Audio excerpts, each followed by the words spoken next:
Magandang araw mga bata, maligayang pagbabalik. Sana ang bawat isa sa inyo ay nasa mabuting kalagayan. Muli, ako si Teacher Hazel ang makakasama nyo sa asignaturang Pilipino. Bago tayo magsimula sa araw na ito, inaanyayahan ko ang lahat na magsitayo para sa panalangin. Ipikit ang mga mata at iyuko ang ulo. Sa ngalan ng Ama, ng Anak, ng Espiritu Santo. Amen. Ama, maraming salamat po sa araw na ito. Sana po, gabayan mo po kami sa aming klase at gabayan mo po ang aming guro sa pagtuturo at paglalakbay sa aming asignaturang Pilipino. Amen. Sa ngalan ng Ama, ng Anak, ng Espiritu Santo. Amen. Muli, magandang araw mga bata. Handa na ba kayo? Alam kong handang-handa na ang bawat isa sa inyo.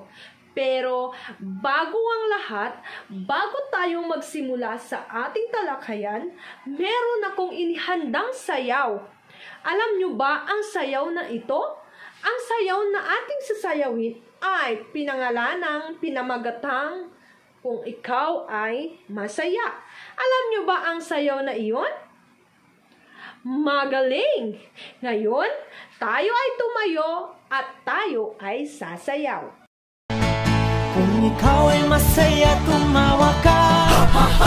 Kung ikaw ay masaya, tumawa ka.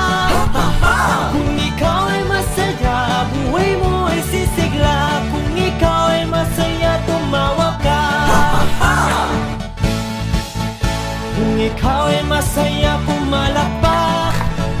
Kung ikaw ay masaya, pumalakpak. Kung ikaw ay masaya, buhay mo ay sisigla.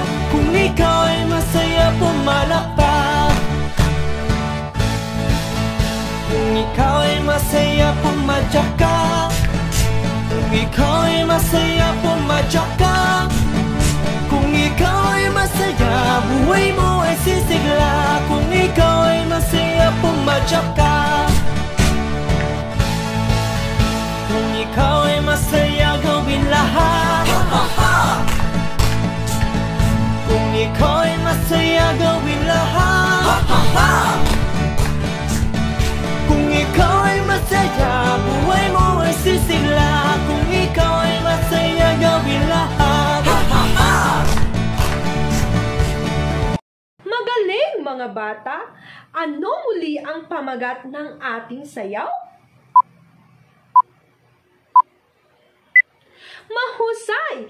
Kung ikaw ay masaya. Ano naman ang isinasaad na kilos ng bata sa video? Magaling! Ito ay tumawa. Magbigay pa nga ng isa na isinasaad na kilos ng bata sa video. Mahusay! Ito ay pumalakpak. Magbigay pa nga ng isa. Magaling! Ito ay pumadyak. Magagaling mga bata. Ang sinabi ninyong tumawa, pumalakpak, at pumadyak ay nagsasaad na kilos ng bata sa video. Ano kaya ang ating aralin sa araw na ito? Magaling! Ang aralin natin ngayon ay tungkol sa pandiwa. Ngayon, para mas maunawaan ninyo kung ano nga ba ang pandiwa, mayroon akong inihandang graphic organizer. Ano ang nakasulat sa itaas? Okay, magaling. Ito ay pandiwa. Pakibasa naman ang nasa gitna.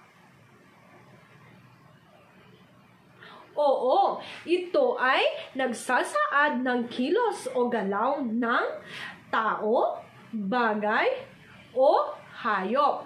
Ang mga kilos na ating ginagawa ay tinatawag na pandiwa. Ang pandiwa ay nagsasaad ng kilos o galaw ng tao, bagay, at hayop. Meron akong ipapakitang mga larawan, babasahin natin ang mga salitang kilos at gagamitin natin ito sa pangungusap. Una, pakibasa nga ang salitang kilos. Kumakanta. Ang lalaki ay kumakanta. Sa pangalawa naman, pakibasa nga. Okay, sumasayaw. Ang mga bata ay sumasayaw. Sa pangatlo naman, magaling. Ito ay naglalaro. Naglalaro ang mga bata. Sa pang-apat naman, okay, ito ay tumutugtog. Si kuya ay tumutugtog ng gitara. Magaling mga bata! Nakikilala at natutukoy na ba ninyo ang mga salitang kilos sa pangungusap? Mahusay! Kung ganon, magkakaroon tayo ng oral participation. Magbibigay ako ng 5 puntos sa mga makakasagot. Kayo ay inaasahang makinig kay teacher, tahimik, hindi naglilikot, itaas lamang ang kanang kamay kapag sumagot. Maliwanag? Para sa gagawin natin ngayon, mag-thumbs up kung ang salita ay pandiwa at thumbs down naman kung hindi. Nauunawaan na ba ang lahat? Kung ganon, magsimula na tayo. Una, naglilinis. Ito ba ay salitang pandiwa o hindi?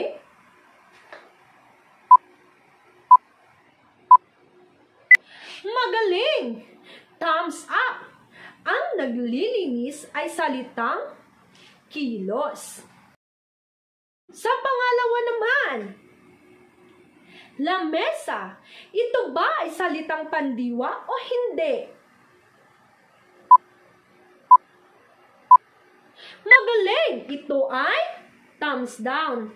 Dahil ang lamesa ay hindi salitang kilos. Sa pangatlo naman, ito ay tumatakbo. Ito ba ay salitang pandiwa o hindi?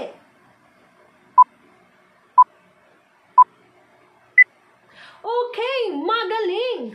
Thumbs up!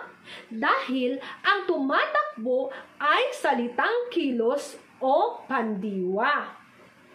Sa pang-apat naman, ito ay nagsusulat. Ito ba ay salitang pandiwa o hindi? Mahusay! Ito ay thumbs up.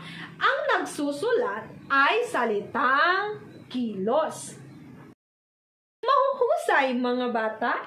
Ngayon, subukan ko nga naman kung kayo nga ay nakinig sa ating talakayan sa araw na ito. Ano ang ibig sabihin ng pandiwa?